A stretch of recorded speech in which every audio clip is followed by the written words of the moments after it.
Julian Christina on around. He's just an amazing comedian. Let's put your hands together for Roman Pierce, everyone. All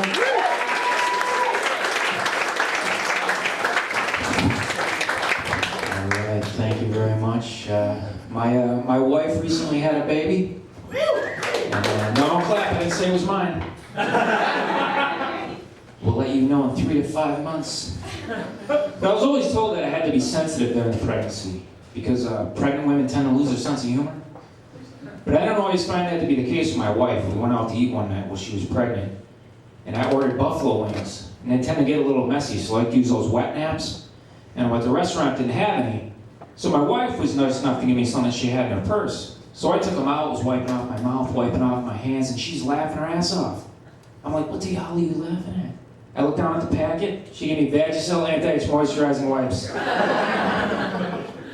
And I just want to say I love these things. Because my hands haven't burned or itched in months.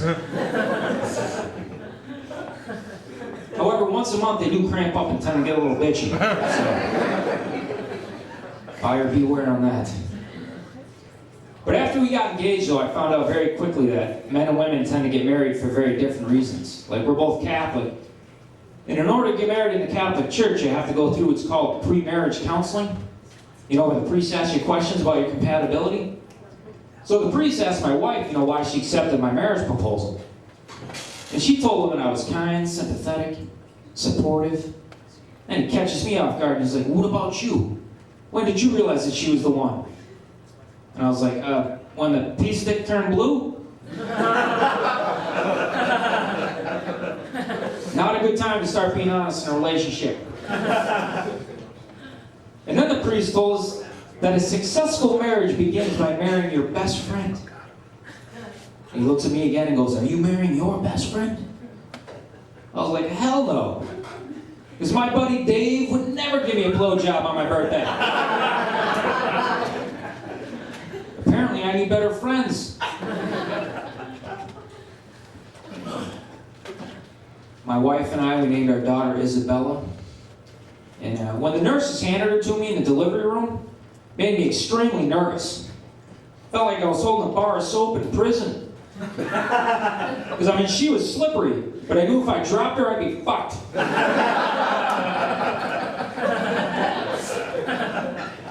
It was not a comfortable feeling. I also have a teenage son who's addicted to Facebook. So I had to put a password on the computer in order to restrict his access. But then I reconsidered after I realized that there are a lot worse things that he could be addicted to. Because you can't put a password on crack. It's not like drug dealers require a secret code or have a list of security questions to ask. But imagine if they did.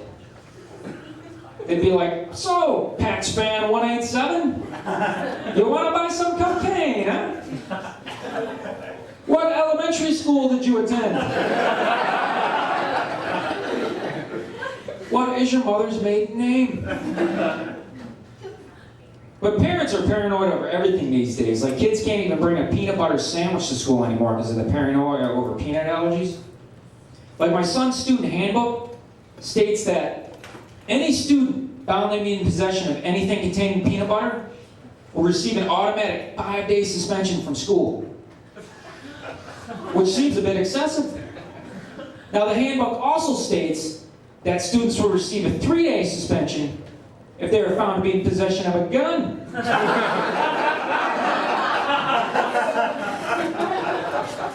Which makes absolutely no sense.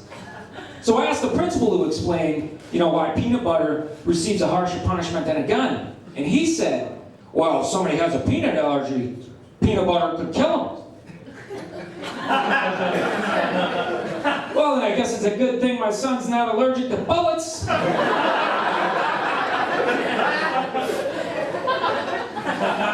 Because if he was, they might kill him. But it's ridiculous, though, because peanuts aren't nearly as deadly as guns. Like, you're never going to see a criminal walk into a convenience store with a jar full of Planters peanuts and yell, stick 'em up! These peanuts are honey roasted, they're bona fide cop killers. Now give me all the money before I rub my nuts all over your face!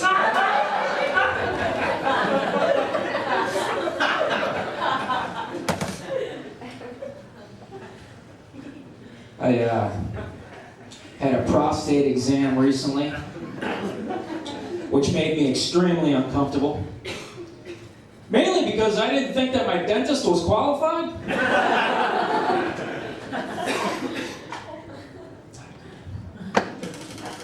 I watch a lot of television. I was watching that show, Are You Smarter Than a Fifth Grader?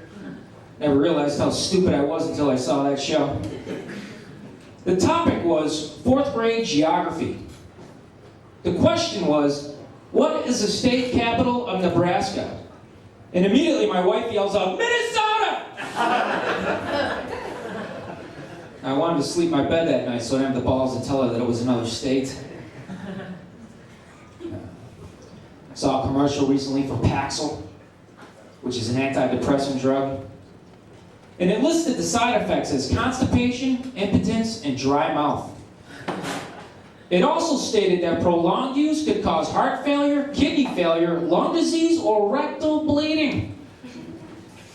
Now, if the best cure for depression involves taking the risk that I might bleed from my ass, I'm thinking that being a little sad isn't all that bad. And the commercial ended by offering a 30-day risk-free trial. Now, anyone who's ever taken drugs knows that there's no such thing as a risk-free drug. You're always taking a risk. Alcohol's a drug. And when you drink alcohol, you're taking a risk.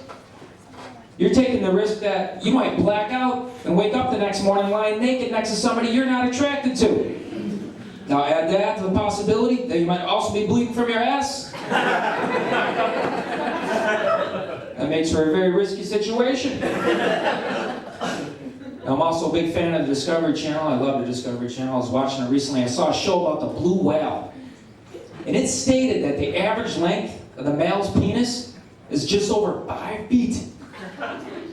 Now, see, that pissed me off. Because immediately I was thinking, you know what? I'm too short to play for the Red Sox, too tall to ride in the Kentucky Derby, yet I'm the perfect height to be Moby's dick. Thanks a lot. That's my time.